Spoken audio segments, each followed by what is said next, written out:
ஹரே கிருஷ்ண கிருஷ்ண கிருஷ்ண ஹரே ஹரே, ஹரே ராம ராம ராம ஹரே ஹரே.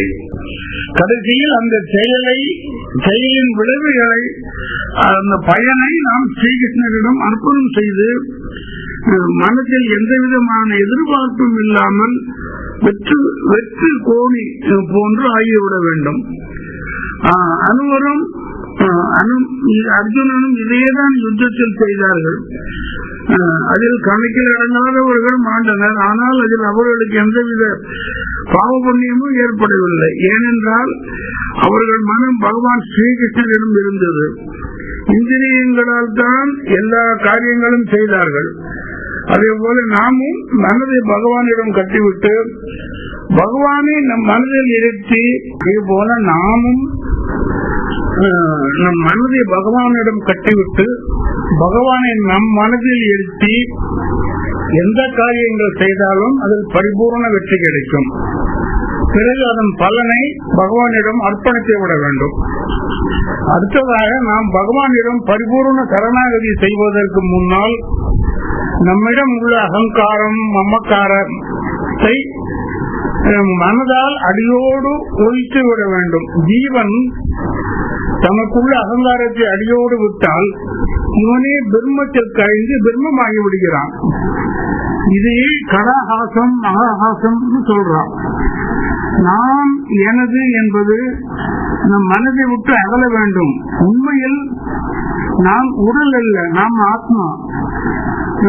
நமக்கும் இந்த உலகத்துக்கும் எந்த விதமான சம்பந்தமும் கிடையாது. நம்ம இந்த கர்மத்தை கழிக்கிறதுக்காக வேண்டி இந்த உடலை போட்டு வந்திருக்கோம். அந்த உடல் இஸ் டெம்பரரி, பட் ஆத்மா இஸ் பெர்மனன்ட். நான் நான் வீடு, நான் உடல், நான் கை கால் என்ன சொல்றோம் இல்லையே. இந்த உடல் என்னைக்கு இருந்தாலும் ஒரு நாள் நழுவி விழுந்துடும். என் வீடு, என் வாசல், என் கை, என் கால், என் மனைவி, என் குழந்தைகள், என்னோட நாக்குட்டி என்றுதான் சொல்றோம். எனது வீட்டுக்கு உரித்தான தீர்வை நாம் கவர்மெண்ட்டுக்கு ஒழுங்காக செலுத்தாத பட்சத்தில் கவர்மெண்ட் அதை தன்முகப்படுத்திக் கொண்டு ஏலத்தில் விட்டு விடுகிறது. நாம் ஒருவருக்கு கப்பம் கொட்டை கொண்டு அதை என் வீடு என்று சொல்வதில் என்ன அர்த்தம் இருக்கிறது? அதே போல நான் ஒரு நாயை நம்ம காலையில வாக்கிங் வண்டி எடுத்துட்டு போறோம். அந்த நாய் ஏதோ ஒரு உபாதை பாத்ரூம் அந்த மாதிரி ஏதோ வந்துடுறது. நம்ம எவ்வளவு இருந்தாலும் அந்த நாயை அந்த பாத்ரூமோ அந்த அதனோட உபாதியை கழிச்சுட்டு தான் நம்ம இழுத்தா வருது. அது வரைக்கும் நாம நாய் பக்கத்துல நின்று இருக்கோம். நாம ஓனர்னா இப்ப சொல்லுங்க, நாய் ஓனரா நாம ஓனரா? நாம ஓனர்னா நம்ம கூப்பிட்டபடி நாய் வரணும். வரல, நாய் வரவல்ல. அப்போ ஹூஇஸ் ஓனர்? அதேதான். இப்போ அடுத்ததா ஒரு மேட்டருக்கு வருவோம். அதாவது ஸ்ரீமத் ராமானுஜர் ஸ்ரீரங்கத்திலிருந்து திருக்கோஷ்டி ஒரு 50 மைல் இருக்கும். அங்க திருக்கோஷ்டியில் நம்பிட்டு தன்னை சீடராக எடுத்துக்கொண்டு அஷ்டாஸ்திர மந்திரத்தை உபதேசிக்கிறதுக்காக அவர் நிறைய நடந்தார். ஒரு 18 தரமாவது நடந்திருப்பார். முதல்ல போகும்போது அவரோட வீட்டு கதவை தட்டின உடனே அப்படின்னு உள்ள இருந்து கதவை திறக்காம ஒரு கேள்வி வந்தது. இவரும் நான் தான், இப்ப நம்ம டெலிபோன் பண்ண நம்ம எடுக்கிறோம், நான் தான் பேசுறேன் அப்படின்னு, அந்த மாதிரி நான் தான் அப்படின்னு இவர் பதில் சொன்னதை அவர் உள்ள இருந்து கதவு திறக்காமலேயே, நான் செத்து நீ வா, உனக்கு அஷ்டாட்சர மந்திரத்தை நான் உன்னை உபதேசித்து உன்னை சீடரா எடுத்துக்கிறேன் அப்படின்னு கதவை திறக்காமலே பதில் வந்தது அங்க இருந்து. இதே மாதிரி 18 முறை அலக்கழித்து கடைசியில் தான் அவருக்கு அவர் உபதேசம் செய்தார். இந்த உண்மையான நான் என்பதற்கு உலகத்தில் என்னுடையது எதுவுமே இல்லை,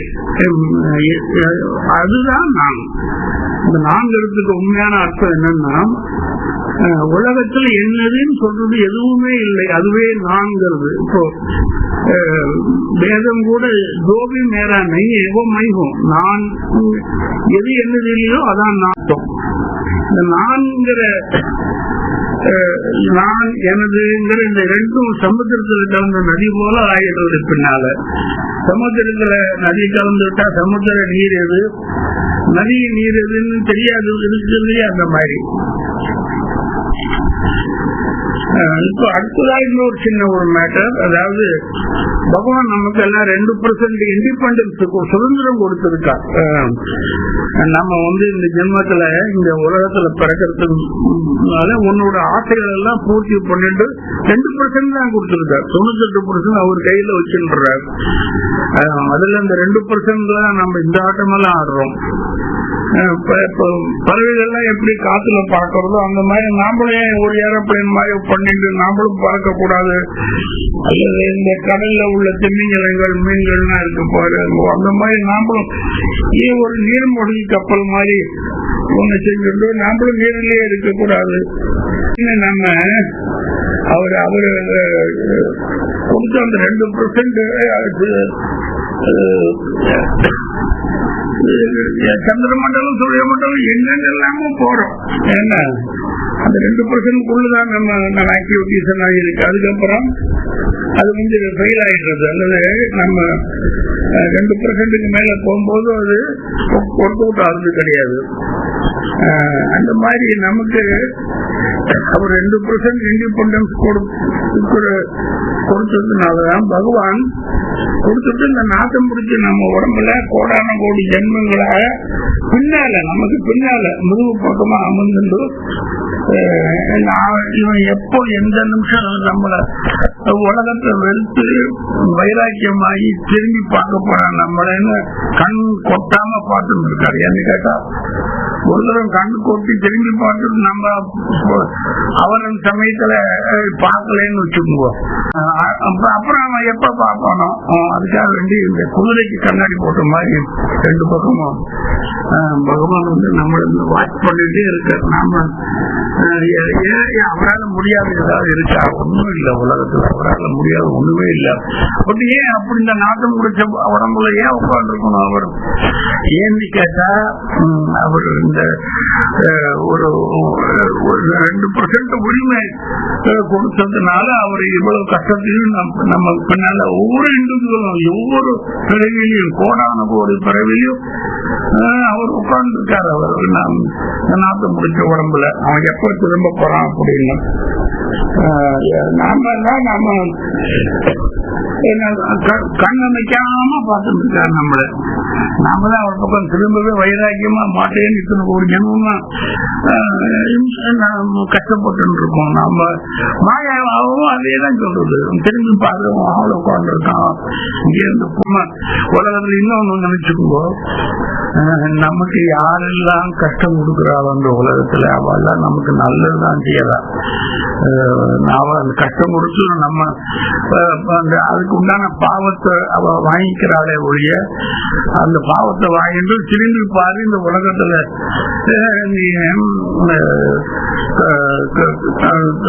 பகவான் கிட்ட போய் சேருன்னு ஒரு நாம சேரணுங்கிற ஒரு வைராக்கியம் ஏற்படுறதுக்காகத்தான் நம்ம அதான் சமப்பார்வையோடு நம்ம பார்த்தாதான் கடைசி வரைக்கும் நம்ம அவர்கிட்ட போய் சேர முடியும். சமப்பார்வை இல்லாம பகவான் கிட்ட நாம் போக முடியாது. அதேதான் அந்த மாயாவும் செய்யறது. இந்த மாயா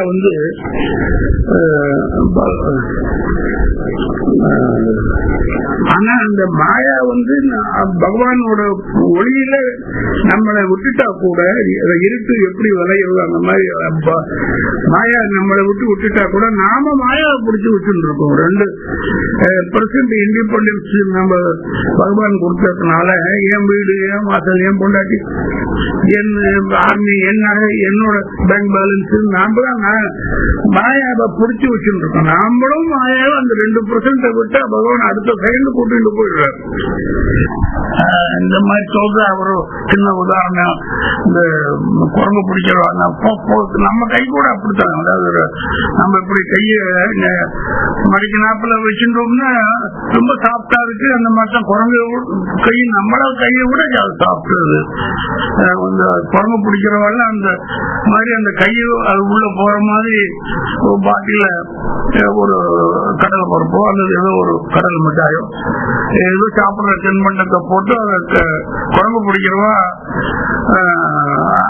குரங்கு இருக்கிற இடத்துல போட்டு போயிடுறான். அந்த குரங்கு ரெண்டு கையும் தனித்தனியா அந்த பாட்டில கையை விட்டு அந்த இது எதுக்கு பிடிச்சுட்டு இருக்கு.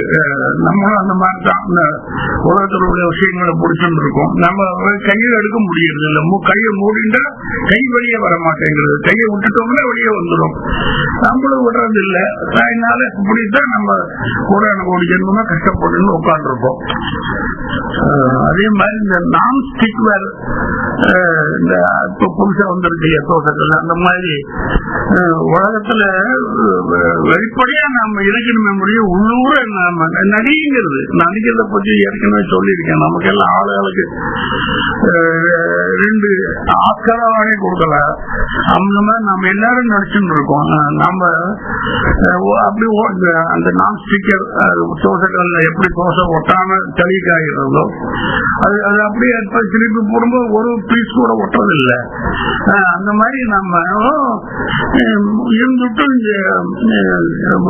விட்டதுடைய ஆசை பிராமணத்தை ஓட்ட உடனே சொல்றோம் இல்லையா. அந்த மாதிரி எந்த விதமான ஆசையும் இல்லாம நாம அடிச்சுக்கோ பிடிச்சுக்கொண்டு போயிட்டு ஓடியோ போயிருந்ததை விட்டு. அதே மாதிரி இந்த சென்சார்னா உலகம் இது வந்து மாயாவோட சப்ஜெக்ட், பகவானோட சப்ஜெக்ட். நம்ம அங்க அவரை இது கம்ப்ளீட்டா விட்டு நம்ம அவற்றை போனாதான் நமக்கு உண்மையான ஆனந்தம் கிடைக்கும். நம்ம ஆனந்தத்தை தேடிட்டுதான் இந்த உலகத்துல ஓடிட்டு இருக்கோம். பட் இந்த ஆனந்தம் வந்து கிடைக்குது. இங்கேயும் ஆனந்தம் கிடைக்கிறது இல்லைன்னு சொல்லல. முன்னால நிறைய சொல்லியிருக்கேன் உங்களுக்கு. But it is little limited and கடைசியில தேனாகி முடிஞ்சு போறதோட மட்டுமில்ல அது துக்கத்தையும் கொடுக்க ஆரம்பிச்சிருது. அது ஒரு விஷயமா நீங்க பின்னால முதலே சொல்லியிருக்கேன். ரீகலெக்ட் பண்ணி பாருங்க, உங்களுக்கு எல்லாம் தெரியும்.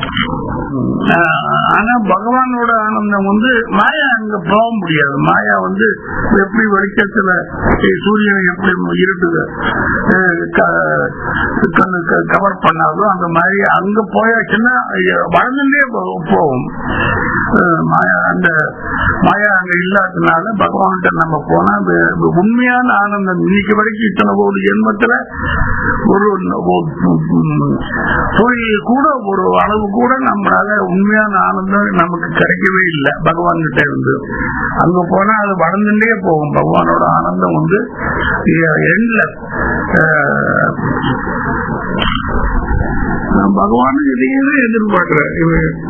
என்னைக்கு எல்லாம் விட்டுட்டு பக்கம் திரும்ப போறாங்க. நாம திரும்பியே பாக்குறது இல்லை. உண்மையை சொல்ல போனா நாம தான் அவரை ஏமாற்றிட்டு இருக்கோம். என்ன இந்த மாயா வந்து உலகம் வந்து மாயாவோட ஜடத்திரை வந்து எப்பவுமே களங்கம் தான். இந்த களங்கமான உலகத்துல இருக்கும்போது நாமளும் அது உண்டான எப்படி இந்த கொரோனாங்கிறது எப்படி எத்தனை வியாதிகள் இருக்கு. எல்லாத்திலையும் நம்ம மாட்டி நம்ம கஷ்டப்பட முடியாது. அப்ப எல்லாம் உடல் ஒதுங்கி இருந்தா கூட அது இருக்கு உலகத்துல. ஆனா நம்ம அதுக்கு உண்டான மருந்தோ மாத்திரை இன்ஜெக்ஷனோ நம்ம வேக்சினேஷனோ போட்டு தப்பிச்சோண்டு இந்த உலகத்துல நாம ஆனந்தத்தை அனுபவிக்கிறோம்னு நினைச்சுட்டு இருக்கோம். உண்மையில அது ஆனந்தம் இல்லை. அவங்ககிட்ட போய் சேர்ந்தா தான் உண்மையான ஆனந்தம்.